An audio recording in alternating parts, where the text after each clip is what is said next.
নমস্কার বন্ধুরা, আমিও বাঙালি রান্নাঘরে সবাইকে স্বাগত জানাচ্ছি। আবার একটা রেসিপি আপনাদের মাঝখানে শেয়ার করতে চলেছি, সেটা হলো বাঁধাকপির তরকারি। তাহলে চলুন দেখে নেওয়া যাক আজকের রেসিপি। ওভেনে একটা কড়াই বসিয়ে তাতে দিয়ে দিয়েছি কিছুটা পরিমাণে তেল। তেলটা গরম হয়ে গেছে। তেলের মধ্যে এখন দিয়ে দেবো টুকরো করে রাখা আলু। এটা ভালো করে দিয়ে পরিষ্কার করে একটু নুন হলুদ মাখিয়ে নিয়েছি। আলুটা ভালোভাবে ভেজে তুলে নেবো একটা পাত্রে। প্রত্যেকে কিন্তু ভীষণ ভালো জানেন বাঁধাকপি রান্না করতে কম বেশি। তো আজকে একটু নতুন স্বাদে বাঁধাকপিটা রান্না করছি, আর সেটা আপনাদের মাঝখানে একটা শেয়ার করছি। আশা করি আপনাদের ভালো লাগবে। ভালো লাগলে আমার চ্যানেলটিকে সাবস্ক্রাইব করবেন, লাইক করবেন, শেয়ার করবেন। আর আজকে ঠিক যেরকমভাবে বাঁধাকপিটা দেখাচ্ছি রান্না করে আপনারা অবশ্যই ট্রাই করবেন, আপনাদেরও ভীষণ ভালো লাগবে।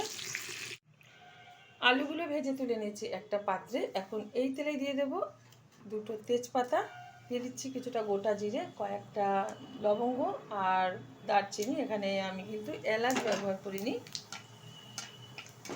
ভালোভাবে ফোড়নটা ভেজে নেব। যত সুন্দরভাবে ফোড়নটা ভাজা হবে তার ফ্লেভারটা তত সুন্দর আসবে সবজি থেকে।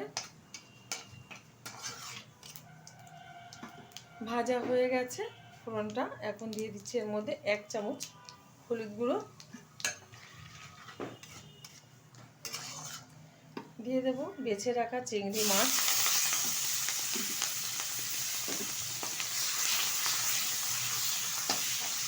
হালকাভাবে একটু ভেজে নেব, খুব বেশি ভাজবো না।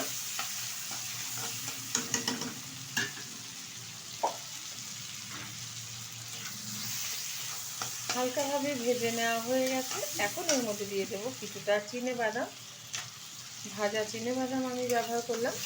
এবার এটার সাথে এটাও একটু নেড়ে চেড়ে নেব।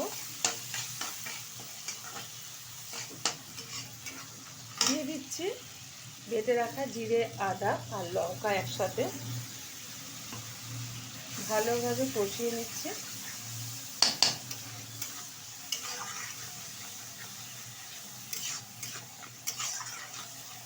ভেজে রাখা আলুটা দিয়ে দিচ্ছি মশলার মধ্যে। আলুটা দেওয়ার পর কিন্তু বেশ কিছুক্ষণ কষিয়ে নেব মশলাটা। বেশ কিছুক্ষণ আলুটা আমি মশলার সাথে কষিয়ে নিয়েছি। এখন দিয়ে দেবো এর মধ্যে একটা কেটে রাখা টমেটো আর কিছুটা সিদ্ধ করে মটরশুঁটি রেখেছিলাম, সেটা দিয়ে দিলাম।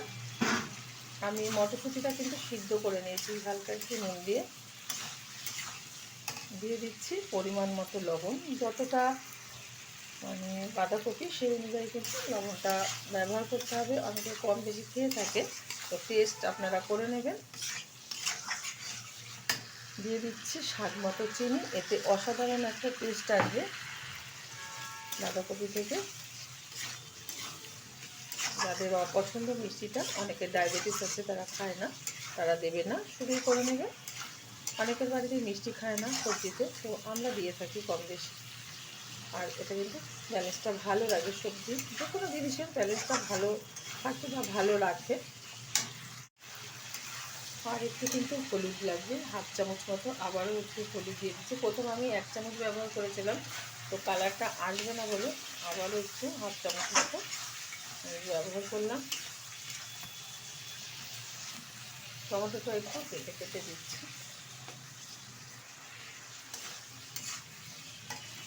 এখন দিয়ে দেবো এর মধ্যে পুড়িয়ে রাখা কিছুটা নারকেল। নারকেলটা কিন্তু আমি ভাজিনি, এখন ব্যবহার করছি।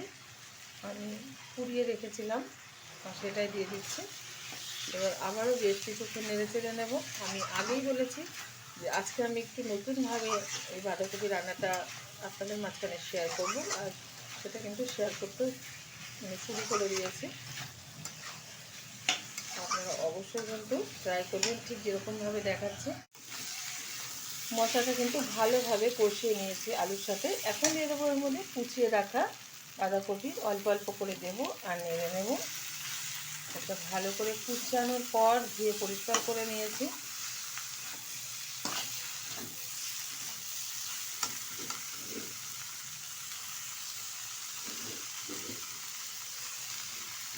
এই বাঁধাকপিটা কিন্তু যে কোনো কিছুর সাথে আপনারা খেতে পারেন, ভীষণ ভালো লাগবে।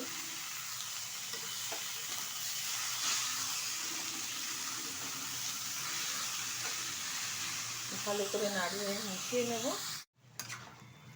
বাঁধাকপিটা কিন্তু ভালোভাবে মিশিয়ে নিয়েছি মশলার সাথে। আর আমি কিন্তু বাঁধাকপিতে কোনো জল ব্যবহার করব না, কারণ জল ছাড়াই কিন্তু আমি বাঁধাকপি রান্না করে থাকি। এখন দিয়ে দেবো এর মধ্যে কিছুটা গরম মশলার গুঁড়ো আর কিছুটা জায়ফল আমি গ্রেট করে নিয়েছি, সেটা দিয়ে দিচ্ছি ভালো ফ্লেভার আসার জন্য। বাঁধাকপি সিদ্ধ হয়ে যাওয়ার পর মানে রান্না করতে হতে কিন্তু যে জলটা বেরিয়ে আসবে তাতে কিন্তু খুব সুন্দরভাবে বাঁধাকপিটা তৈরি হয়ে যাবে। অনেকে জল দিয়ে রাখে, মানে জল দিয়ে দেয়, তো বাঁধাকপি বেশি সিদ্ধ হয়ে গেলে কিন্তু ফ্যান ফ্যান লাগে। এটা একদম লো আঁচে ঢেকে আমি 20 মিনিট রান্না করে নেব। ঢেকে দিচ্ছি, ঢাকনাটা তুলে দিচ্ছি।